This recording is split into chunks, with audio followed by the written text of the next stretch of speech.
8 novembre. Proverbe chapitre 27, verset 10. Ne délaissez pas ton ami, ni l'ami de ton père, et quand le malheur t'attend, ne t'adresse pas à ta parenté, en faisant près de toi votre mieux qu'un parent qui se trouve loin. Psaume chapitre 106, verset 32 à 48. Ils ont arrêté Dieu à Meriba et ils ont causé de tours de moise. Ils ont poussé vivement exaspéré qu'il s'est mis à parler sans réfléchir. Ils n'ont pas exterminé les peuples que l'Éternel leur avait désignés. Ils se sont mêlés aux populations païennes et ont imité leurs agissements. Ils ont adoré leurs divinités, qui sont devenues un piège pour eux. Ils ont même fait leurs fils et leurs filles en sacrifice des monstres. Ils ont répandu les sangs innocents, les sangs de leurs fils, les sangs de leurs fils, qui sont sacrifiés aux idoles de Canaan.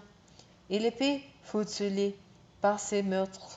Par les pratiques, ils se sont rendus impurs. Ils se sont prostitués par leurs actes. L'Éternel se mit en colère contre son peuple et il prit en aversion toute décence. Il les livra à la merci des peuples étrangers. Ceux qui les assaillent domineront sur eux. Les ennemis les opprimeront et les humilieront. Bien souvent, l'Éternel les délivra, mais ils ne pensaient qu'à se révolter et ils s'obstinaient dans leur faute. Pourtant, il considéra leur détresse quand il entendit leurs cris suppliants. Il prit en compte en leur faveur son alliance, et il renonça à les affliger, car son amour pour eux était très grand.